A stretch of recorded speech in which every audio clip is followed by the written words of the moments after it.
Hello everyone. आज हम जो टॉपिक +1 से रिलेटेड करने वाले हैं +1 फिजिक्स में, दैट इज़ प्रोजेक्टाइल।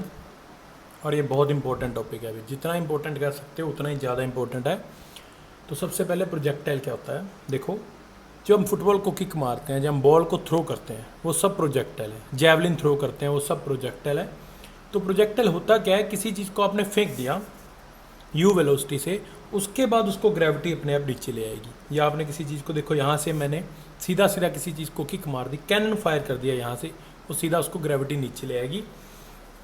तो प्रोजेक्टाइल क्या होता है, किसी चीज़ को आप इनिशियल वेलोसिटी दे के फेंक देते हो या थ्रो कर देते हो, देन ग्रेविटी के अलावा उस पर कोई फोर्स नहीं लगना चाहिए। No force apart from gravity. Air का फोर्स लगता है थोड़ा बहुत, एयर रेजिस्टेंस, पर उसको हम +1 में तो एटलीस्ट नेग्लेक्ट कर रहे हैं। तो डेफिनेशन क्या है प्रोजेक्टाइल की, if an object is thrown with some initial velocity then allowed move freely under action of gravity only.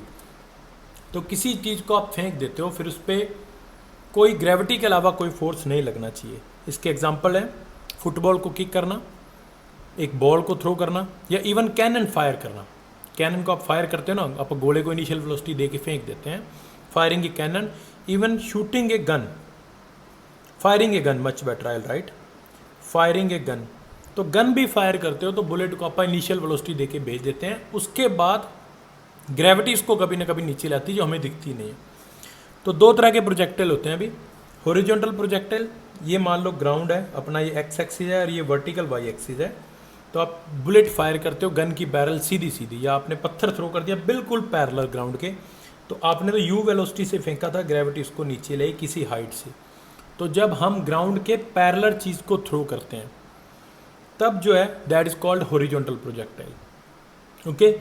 और एंगुलर प्रोजेक्टाइल क्या है, एंगुलर प्रोजेक्टाइल जब आप किसी एंगल से थ्रो करते हो। अब मान लो गन आप सीधी फायर कर रहे थे ग्राउंड के पैरेलल, आपने गन की बैरल ऐसे कर दी, इधर को फायर कर दिया, तो यू वेलोसिटी से आपने फेंका था थीटा एंगल बनाते हुए, ये वाला उसका पाथ है। तो this is called angular projectile, means किसी एंगल से हमने फेंका है।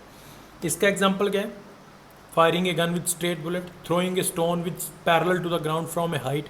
और इसके एग्जाम्पल तो बहुत सारे हैं, firing a gun with angle, and football को किक कैसे मारते हैं हम, बॉल को थ्रो ऐसे करते हैं, जैवलिन ऐसे थ्रो करते हैं, बास्केटबॉल ऐसे थ्रो करते हैं। तो दिस इज एंगुलर प्रोजेक्टाइल। तो इस आज वाले लेक्चर में हम सिर्फ एंगुलर प्रोजेक्टाइल पे बात करने वाले हैं। ओके। तो ये मैंने डायग्राम बनाया हुआ है अभी एंगुलर प्रोजेक्टाइल का, देख सकते हो। इसमें क्या है, हमने किसी ऑब्जेक्ट को, ये एक्स एक्सिस अपना ग्राउंड है, ये वाई एक्सिस वर्टिकल है, यू वेलोसिटी से थीटा एंगल से वर्टिकल हॉरिजॉन्टल से फेंक दिया। तो ये पिंक वाला उसका पाथ है, वैसे ऊपर जाएगा फिर नीचे आ जाएगा। ओके। तो प्रोजेक्टाइल पे सिंपली अपनी 3 इक्वेशन लगने वाली, वही वाली जो आप पढ़ते थे, v is equal to u plus a t, s is equal to u t plus half a t square, and v square minus u square is equal to 2as। लेकिन इसमें एक प्रॉब्लम है, ये इक्वेशन लगती है straight line motion पे। Okay. और ये हमारा स्ट्रेट लाइन मोशन नहीं है, ये तो 2 डायमेंशनल मोशन है। इसमें एक्स एक्सिस भी है, इसमें वाई एक्सिस भी है। तो फिर इसमें क्या करते हैं, हमें इसको एक्स एक्सिस में अलग सॉल्व करना पड़ेगा, वाई में अलग सॉल्व करना पड़ेगा, और ये इक्वेशन अपने को लगानी पड़ेगी तीनों। तो मैं इस यू को रिजोल्व कर रहा हूँ। आई होप सबको रेजोल्यूशन याद होगा, वेक्टर को रिजोल्व करते थे। तो कैसे रिजोल्व करेंगे, you initial velocity theta angle से प्रोजेक्टाइल को फेंका है, तो थीटा वाली साइड कौन सा कंपोनेंट आता है, देखो इधर आएगा यू कोस थीटा, और इसके परपेंडिकुलर इधर क्या आएगा, यू साइन थीटा। तो ये मैंने वेलोसिटी को रिजोल्व कर लिया, यू को एक्स एक्सिस, थीटा वाली side, much better, not x axis, theta वाली साइड आता है यू कोस थीटा और इधर आता है यू साइन थीटा। तो एक्स एक्सिस में यू है इसकी इनिशियल वेलोसिटी प्रोजेक्टाइल की, जिस वेलोसिटी से हमने उसको फेंका था, तो u is initial velocity. Now what is u cos theta, u cos theta is initial velocity in x direction and u sine theta is initial velocity in y direction. तो हम इसको सेपरेट डायरेक्शन में पढ़ेंगे। X में जब पढ़ेंगे तो initial velocity ये होगी, वाई में ये होगी। तो मैं लिख देता हूँ u initial velocity x for x direction, that is u cos theta, and u y initial velocity in y direction, that is u sine theta. इसका यू के कंपोनेंट बना दिए। अब एक्स एक्सिस में कोई फोर्स नहीं है, फोर्स तो ग्रेविटी का लग रहा है, नीचे खींच रहा है पत्थर को अपने को। और आपको पता है force equal to mass into acceleration होता है, तो अगर फोर्स ही नहीं है तो एक्सेलरेशन जीरो। तो एक्स एक्सिस में तो फोर्स ही नहीं है, तो एक्स एक्सिस में कोई भी एक्सेलरेशन नहीं है। Acceleration in x direction is zero. Y की डायरेक्शन में एक्सेलरेशन है और वो है ग्रेविटी की एक्सेलरेशन। अब ध्यान से देखो भी, यू साइन थीटा ऊपर को क्या है, ऊपर को तो ग्रेविटी लगेगी नीचे को ऐसे। तो अब यू साइन थीटा को अगर आप पॉजिटिव ले रहे हो तो डायरेक्शन को माइंड करते हुए जी को आपको नेगेटिव लेना पड़ेगा, बिकॉज ऑलरेडी हम यू साइन थीटा को पॉजिटिव ले चुके हैं। तो ऊपर को जो चीज़ है वो पॉजिटिव, नीचे को जो चीज़ है नेगेटिव, तो ग्रेविटी नीचे लग रही है। प्लीज़ ऐसे मत समझना कि हाफ तक तो ग्रेविटी, अपनी बॉल भी ऊपर जा रही थी, हाफ के बाद नीचे आ रही थी। तो ऐसा कुछ नहीं होता। जब भी हम कोई प्रॉब्लम सॉल्व करते हैं तो हम इनिशियली देखते हैं, ऐसा नहीं कि हाफ तक तो जी नेगेटिव है, हाफ के बाद वो नीचे आने लग गया तो पॉजिटिव हो गया। We just concentrate on initial value of g, वो नेगेटिव है क्योंकि हम ऊपर को पॉजिटिव ले चुके हैं। तो इसमें क्या क्या निकालना हमें निकालना टाइम ऑफ फ्लाइट, कितनी देर में ये गिरेगा। हमें निकालनी है रेंज, ओ से लेके ए तक कितनी दूर गया, दिस इज कॉल्ड रेंज। हमें निकालनी है हाइट, कितनी हाइट तक ये गया। तो इक्वेशन ऑफ पाथ और वेलोसिटी भी निकालनी है। तो सबसे पहले मैं टाइम ऑफ फ्लाइट निकालता हूँ। देखो time of flight, time of flight, और इसको टी से डिनोट करते हैं। ये डायग्राम की मुझे जरूरत पड़ेगी भी, इसलिए मैं यहाँ रख रहा हूँ इसको। तो टाइम ऑफ फ्लाइट कि कितनी देर ये फ्लाइट में था, नीचे गिरने का टाइम है। अब देखो एक्स की डायरेक्शन में डिस्प्लेसमेंट कितनी हुई है, ओ से लेके ए तक इतनी, उसको रेंज बोलते हैं। वाई की डायरेक्शन में डिस्प्लेसमेंट कितनी हुई है, पत्थर ओ से चला था, देखो वापस घूम के उसी लेवल पे आ रहा है। तो वाई की डायरेक्शन में डिस्प्लेसमेंट हुई नहीं है, जिस ओरिजिन से वो चला था देखो उसी पे आ रहा है। तो वाई में डिस्प्लेसमेंट नहीं हुई, हाँ गया जरूर था ऊपर, ऐसे ऊपर गया था फिर वापस नीचे आ गया। तो टाइम ऑफ फ्लाइट की अगर हम बात करते हैं टी, तो total displacement in y direction, total displacement y direction में क्या है, जीरो है ही नहीं, वो टोटल डिस्प्लेसमेंट वाई में जीरो है। तो मैं ये जो अपना फॉर्मूला है कौन सा, s is equal to u t plus half a t square, इसको मैं वाई की डायरेक्शन में लगाने वाला हूँ। तो s y, u y and a y, time का कोई एक्स वाई नहीं होता, टाइम टू टाइम है। तो वाई में टोटल डिस्प्लेसमेंट कितनी हुई है, जीरो। इनिशियल वेलोसिटी वाई में देखो शुरू में बता दी थी आपको क्या है, यू साइन थीटा। तो यू वाई की जगह यू साइन थीटा। ये डिस्प्लेसमेंट कब जीरो है, जब टाइम किसके इक्वल है, टाइम ऑफ फ्लाइट के। तो इस टी की जगह कैपिटल टी प्लस वाई में एक्सेलेरेशन कितनी है, माइनस जी। तो माइनस जी और टाइम कितना है, टी स्क्र। तो ये अपन ने वाई की डायरेक्शन में ये फॉर्मूला लगा दिया। अभी देखो क्या आएगा, zero is equal to u sine theta into t minus half g t square. ये माइनस हाफ जी टी इधर लाते हैं, तो half g t square is equal to u sine theta into t, एक टी से एक T cancel, बाकी ये सब कुछ इधर लाना, तो ये इधर बचेगा कल्ला टी, ये टू इधर डिवाइड में इधर जाके टू के साथ मल्टीप्लाई हो जाएगा, ये टी तो कट ही चुका है इस टी से, और नीचे जी। तो ये आ गया टाइम ऑफ फ्लाइट। तो time of flight 2u sine theta by g, ये टाइम ऑफ फ्लाइट है। इतनी देर में पत्थर नीचे गिर जाएगा। तो अगर आपको u पता है, थीटा पता है, जी तो हमें पता ही होता है, तो हम टाइम ऑफ फ्लाइट निकाल सकते हैं। ओके, तो ये टाइम ऑफ फ्लाइट अभी बहुत ईजी था, वाई की डायरेक्शन में स्टडी किया है। अब निकालना है कि मैक्सिमम हाइट, कितनी हाइट पे जाएगा वो। तो मैक्सिमम हाइट को मैं h लिख देता हूँ, स्मॉल h। ओके, ये थोड़ा कटिंग हो गई है। Maximum height is small h। Maximum height होगी कहाँ, एक बार फिर डायग्राम देखो, इस पॉइंट पे। इससे पहले हाइट कम थी, इसके बाद में कम है, यहाँ मैक्सिमम हाइट है और उसको अपन ले रहे हैं h। ओके, अब देखो भाई इस h पॉइंट की हम बात करेंगे। पहली बात तो मैक्सिमम हाइट निकालने के लिए फिर से मोशन अपने को x एक्सिस में स्टडी करना पड़ेगा, तो सॉरी y एक्सिस में स्टडी करना पड़ेगा। तो मैक्सिमम हाइट, एक बार डायग्राम को देखो, x में तो वेलोसिटी चेंज ही नहीं होनी क्योंकि एक्सेलरेशन जीरो है, तो x में तो वेलोसिटी वही रहने वाली है। ठीक है, ये डायग्राम आप देखो जो मैंने फोटो डाली है, इसको देखो, x में तो वेलोसिटी वही रहेगी, u cos theta u cos theta. y में एक्सेलरेशन है तो y में वेलोसिटी चेंज होगी। आपको भी पता है किसी चीज़ को हम ऊपर फेंकते हैं वर्टिकली, तो एक बार ऊपर जाता है हाईएस्ट पॉइंट पे, वो रुकता है एक बार, फिर वो नीचे आना शुरू होता है। तो x में तो वेलोसिटी चेंज नहीं हो रही, पर y में वेलोसिटी कम होगी। h पॉइंट पे जाके y की डायरेक्शन में वेलोसिटी जीरो होने वाली है। मैं y की डायरेक्शन की बात कर रहा हूँ, x में नहीं होगी, x में तो कोई चेंज ही नहीं हो रहा वेलोसिटी में, एक्सेलरेशन ही नहीं है। तो क्या लिखेंगे, at point h capital h point है भाई, इस एच पॉइंट पे देखो, एट पॉइंट एच, इसको फोल्ड कर देता हूँ, at point h velocity in y direction क्या होने वाली है, जीरो। तो फाइनल वेलोसिटी एच पॉइंट पे जीरो होने वाली है। तो मैं ये फॉर्मूला लगा रहा हूँ, v square minus u square is equal to 2as y की डायरेक्शन। तो वेलोसिटी, इनिशियल वेलोसिटी, एक्सेलेरेशन सब y की डायरेक्शन में आएगा। तो h पॉइंट की बात कर रहे हैं, फाइनल वेलोसिटी तो जीरो है, अभी बताया आपको। इनिशियल वेलोसिटी y में u साइन थीटा, उसका स्केयर, एक्सेलेरेशन y में कितनी है, माइनस जी, और h पॉइंट पे y में डिस्प्लेसमेंट है अपनी मैक्सिमम हाइट जो अपने को निकालनी है। तो इसको सॉल्व करो, zero square minus u square sine square theta is equal to minus 2gh, minus से माइनस, तो हाइट निकालोगे तो क्या आएगी, u square sine square theta by 2g, ये मैक्सिमम हाइट का फॉर्मूला है।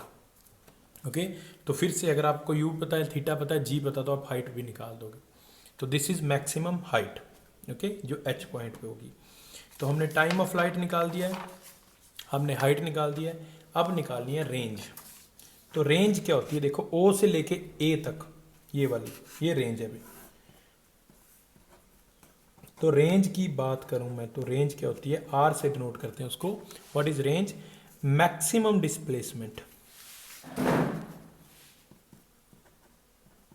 Maximum displacement in x direction.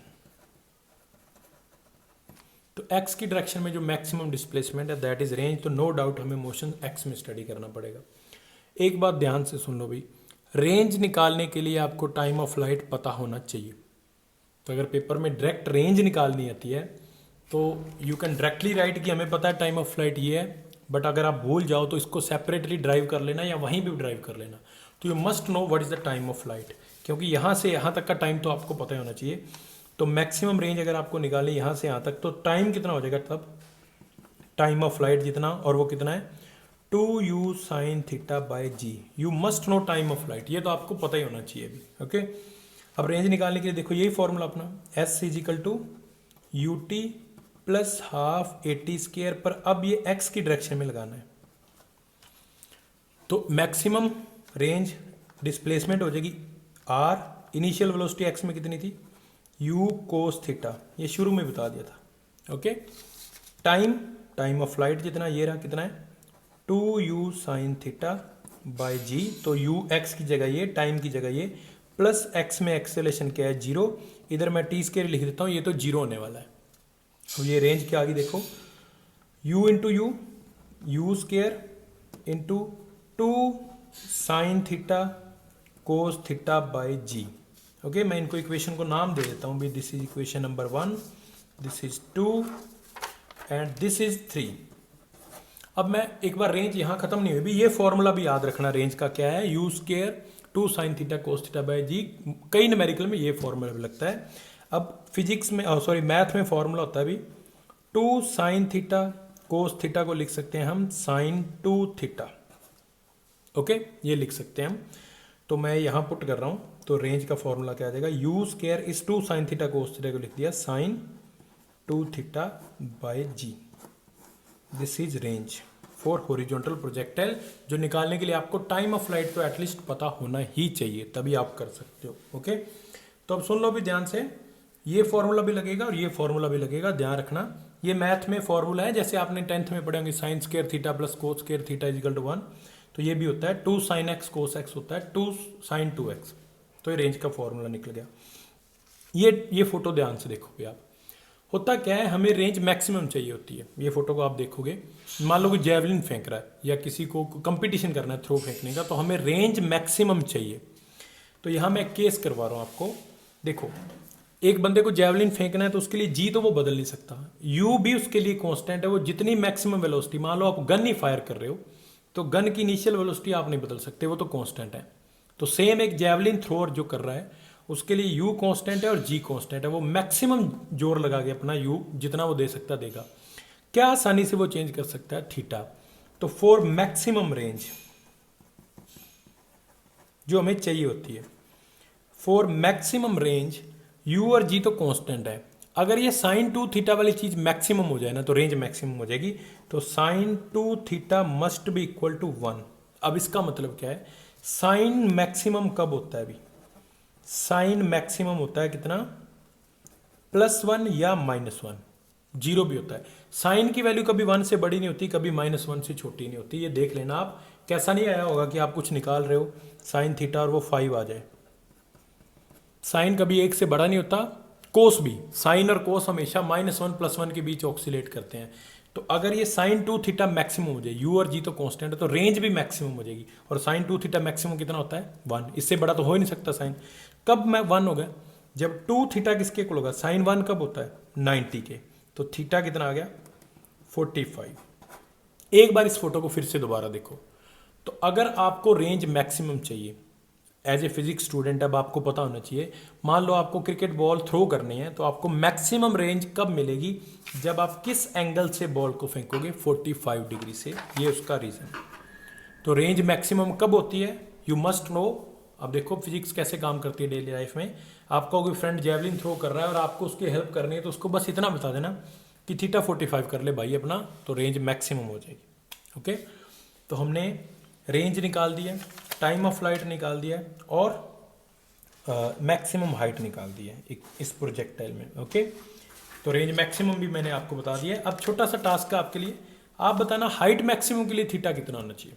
देखना यहाँ से, साइन 1 चाहिए मुझे, you need to find out. Okay, सिर में पत्थर आके आपके लगेगा, हिंट दे देता हूँ, हाइट तो मैक्सिमम हो जाएगी, लेकिन अगर आप फेंकोगे तो वो चीज़ आपके सिर में आगे लगेगी। देखना थीटा कितना होता है। नेक्स्ट निकालना भी अपने को इक्वेशन ऑफ पाथ।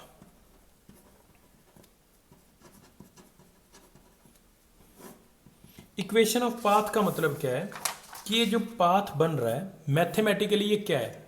देखो भी मैं आपको बता दूं, ये पैराबोला है। जिनको नहीं पता ये मैं आपको बता देता हूं, ये पैराबोला है। और पैराबोला की इक्वेशन क्या होती है? पैराबोला की इक्वेशन होती है, जैसे मैं अगर लिखता हूं ना y is directly proportional to x, तो ये स्ट्रेट लाइन आती है।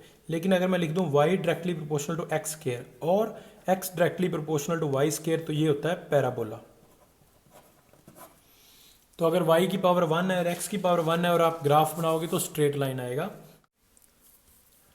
ओके, तो y और x की पावर अगर 1 होती ना तो ग्राफ स्ट्रेट लाइन आता। याद करो, वोल्टेज और करंट की पावर 1 होती थी ओम्स लॉ में और ग्राफ कैसा आता था? Straight line.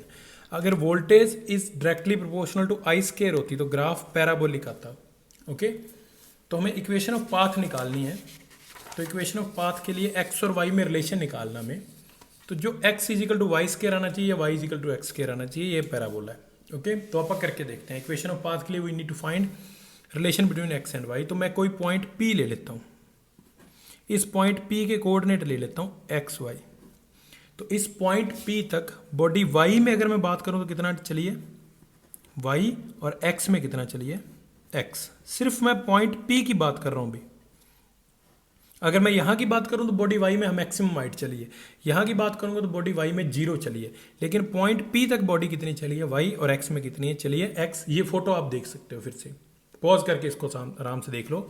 तो मैंने रास्ते में कोई पॉइंट P ले लिया कहीं पे भी रैंडमली, तो लेट ए पॉइंट P जिसकी कोऑर्डिनेट है एक्स वाई, तो मींस उस पॉइंट P तक बॉडी में डिस्प्लेसमेंट x में x है और y में y है। आफ्टर टाइम t, टाइम मैंने स्मॉल टाइम ले लिया t। देखो अगर यहां तक होता तो टाइम मैं कैपिटल T लेता, जो आप ड्राइव कर चुके हैं, टाइम ऑफ फ्लाइट। यहां तक टाइम होता तो कैपिटल टाइम का हाफ हो जाता, लेकिन ये कोई भी पॉइंट है तो इसमें टाइम कुछ भी हो सकता है, उसको मैंने t ले लिया। तो अब करना क्या है, x में अलग स्टडी करना और y में अलग स्टडी करना इसको। तो हम क्या करते हैं, इस पॉइंट P तक पहले x एक्सिस में ये वाला formula s is equal to ut plus half AT square x में लगाना है। तो पॉइंट P तक बॉडी x में चलिए x। इनिशियल वेलोसिटी x में अब तक तो आपको याद होगी थी u कोस थीटा। टाइम अपन ने लिया है t और एक्सेलरेशन x में है 0 t स्क्वायर। तो x इज इक्वल टू क्या आ गया, u cos theta into T, से इक्वेशन नंबर 5। ओके, अब यही इक्वेशन, ये वाला फॉर्मूला सेम y एक्सिस में P पॉइंट तक की, देखो भी P पॉइंट तक ही लगा रहे हैं, ये डायग्राम आपके सामने। P पॉइंट तक ये फॉर्मूला, s की जगह डिस्प्लेसमेंट हुई है y, इनिशियल वेलोसिटी में u की जगह y में गया थी u साइन थीटा, टाइम अपन ने t लिया p पॉइंट तक, एक्सेलेरेशन कितनी है -g और टाइम है t स्क्वायर। तो ये same formula s equal to u t plus half t square p point तक मैं बार बार बोल रहा हूँ, एक बार x में लगा दिया एक बार y में लगा दिया, तो ये इक्वेशन अपने पास आ गई y equal to u sine theta t minus half g t square. ये इक्वेशन 6। मेरे पास x और t में इक्वेशन आ गई, मेरे पास y और t में इक्वेशन आ गई, मुझे x और y में चाहिए, तो t को एलिमिनेट कर देता हूं मैं। फ्रॉम 5 देखो क्या आएगा, from 5 t is equal to क्या आएगा x by u cos theta. इसको मैं 6 में पुट कर देता हूं यूजिंग इन 6। तो y इज इक्वल टू क्या आएगा u साइन थीटा, t की जगह x by you cos theta minus half g, और इस t स्केयर की जगह ये t की value x by you cos theta का होल स्केयर। अब इसको सॉल्व करते हैं। देखो ये u से u cancel, sign theta by cos theta बन जाएगा टेन थीटा, तो ये x तो पड़ा है और ये sign theta by cos theta बन गया टेन थीटा, माइनस ये g बाई 2 भी है, x square you square cos square theta, ये y के इक्वल आ गया, और ये आ गई अपनी इक्वेशन ऑफ पाथ। इसको मैं 7 लिख देता हूँ। तो इक्वेशन ऑफ पाथ ड्राइव देखो कैसे किया है। कोई पॉइंट हमने ले लिया, उस पाथ पे वही डायग्राम है, P पॉइंट ले लिया। दोबारा से सुन लो, कंफ्यूज नहीं होना इस पे। P पॉइंट तक y में डिस्प्लेसमेंट इतनी हुई है और x में इतनी हुई है, उसको मैंने x और y ले लिया। अगर मैं पूरे पाथ की बात करूँ ना तो x में डिस्प्लेसमेंट हुई है रेंज इतनी। तो P पॉइंट तक ये s equal to u t plus half t square, एक बार x में एक बार y में, तो अपने पास दो इक्वेशन आ जाएंगी, एक x और t में, एक और एक y और t में। मुझे x और y में इक्वेशन चाहिए, तो y अपनी इक्वेशन ऑफ पाथ होगी। तो मैंने t की वैल्यू पुट करके इसमें पुट कर दी, ये इक्वेशन ऑफ पाथ आ गई। अब यहाँ देखो y x पे भी डिपेंड कर रहा है, y x स्क्वायर पे भी डिपेंड कर रहा है, तो ज़्यादा वो नो डाउट x स्क्वायर पे डिपेंड करेगा, तो y डायरेक्टली प्रोपोर्शनल आ गया x स्क्वायर के। तो मीन्स पाथ कैसा होगा, पाथ इज पैराबोलिक। तो दिखता तो हमें रोज है कि पाथ पैराबोलिक है, ये पैराबोला होता है भी मैथ में, ये फिगर पैराबोला होता है, तो दिखता तो हमें रोज है। अब मैथमेटिकली भी प्रूव हो गया क्योंकि y डायरेक्टली प्रोपोर्शनल टू क्या आ गया x स्क्वायर, तो पाथ इज पैराबोलिक। ओके, तो हमने क्या क्या निकाल दिया है, मैं बार बार रिपीट करता रहता हूँ। Time of flight, maximum height, range and equation of path. अभी एक चीज और अपने को निकालनी है, वेलोसिटी एट एनी पॉइंट। तो मैं कोई रैंडमली पॉइंट ले लेता हूँ, फिर से मैं डायग्राम नया बना देता हूँ भी उसके लिए, वैसे सेम ही बनाना है। ये y एक्सिस था, ये x एक्सिस था, हमने u वेलोसिटी से फेंका था थीटा एंगल बना के, और ये उसका पाथ था। ये पॉइंट ओ लिया था, ये अपन ने ए लिया था। अब वेलोसिटी निकालनी है किसी भी पॉइंट पे, तो यहाँ पे भी वेलोसिटी के दो कंपोनेंट हैं। x में कितना है u कोस थीटा, और y में कितना है u साइन थीटा।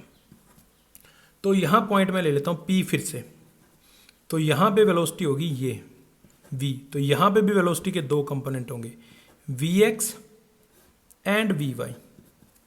यहाँ पे अपने को u पता था तो ux और uy पता था, यहाँ अपने को ना v पता है, तो आप क्या करेंगे vx और vy निकाल लेंगे और उसके बाद v निकाल देंगे वेक्टर से। ओके, तो let again a point P, let out of focus तो नहीं हो रहा, let point P after time t।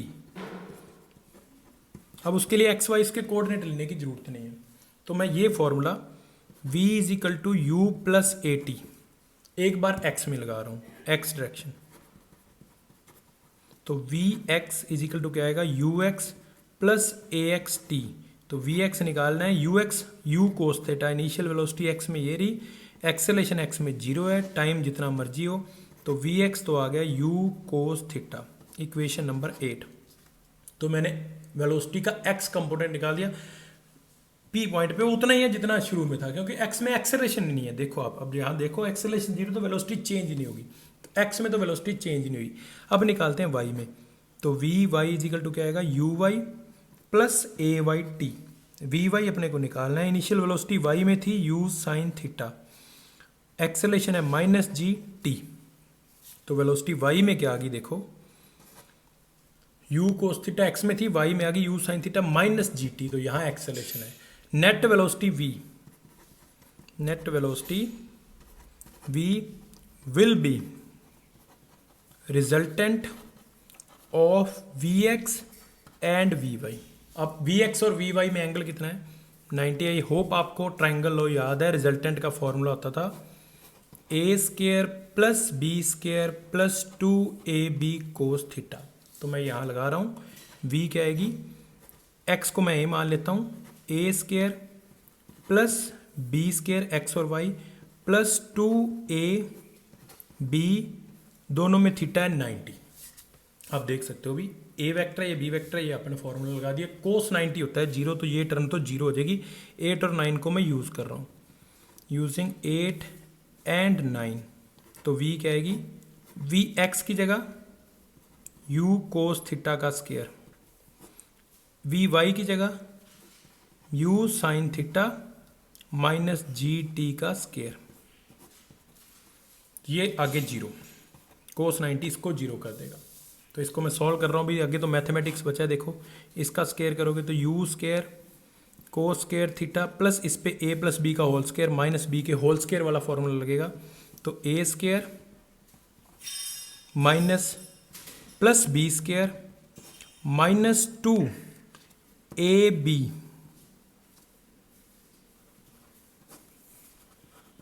तो इस पे a माइनस बी के होल स्केयर वाला फॉर्मूला लगा है। अब इन दोनों में से देखो u स्केयर कॉमन आ रहा है, तो अंदर बचेगा कोस square theta plus sign square theta, वो 1 होता है, तो ये क्या आएगा, देखो ये तो हो गया u स्केयर, ये 1 हो गया, plus g square t square minus 2u sine theta g t, ये वेलोसिटी का मैग्नीट्यूड आ गया। ओके, तो वेलोसिटी एट एनी पॉइंट निकालने के लिए हमने p पॉइंट लिया, वहाँ पे वेलोसिटी के 2 कंपोनेंट होंगे x और y, वो अपन ने निकाल लिए, उसके बाद वेक्टर लॉ लगा के उसका रिजल्टेंट निकाल दिया जो ये आ गया। तो अभी वेलोसिटी की डायरेक्शन रहेगी भी, डायरेक्शन के लिए मैं यहाँ ये छोटा सा बॉक्स बना के यहाँ निकाल रहा हूँ वेलोसिटी की डायरेक्शन प्लीज़, क्योंकि अगले पेज पे मुझे डायग्राम फिर से आपको दोबारा दिखाना पड़ेगा। तो ये तो वेलोसिटी का मैग्नीट्यूड है। डायरेक्शन, डायरेक्शन का फॉर्मूला याद है क्या होता था, tan alpha is equal to b sine theta by a plus b cos theta vector में, ये जो अपन रिजल्टेंट का फॉर्मूला लगाते थे। तो अब अपने tan अल्फा, ये मैंने अल्फा ले लिया, वेलोसिटी अल्फा एंगल बना रही एक्स कंपोनेंट के साथ, तो क्या आएगा b साइन थीटा जो 90 है by a v x plus b cos theta, sine 90 होता है 1, कोस 90 होता है 0, तो tan अल्फा क्या आएगा v y by v x. अब इसकी value v x v y की कितनी है, u sine theta minus g t by v x कितना था u कोस थीटा, तो ये tan अल्फा, ये डायरेक्शन आ गई। ओके, तो एंगुलर प्रोजेक्टाइल में वेलोसिटी का मैग्नीट्यूड और उसकी direction, this is all about angular projectile. थोड़ा रिकैप देख लो, time of flight, maximum height, range, equation of path and velocity at any point. तो ये 5 चीज़ें अपने को निकालनी है जो मैंने अभी अभी निकाली है। तो प्लीज़ इस लेक्चर को देखना भी, कोई डाउट रहे तो मुझे व्हाट्सएप कर देना, मेरा नंबर है स्टार्टिंग में। तो please keep watching and keep sharing. Okay, चलो बाय।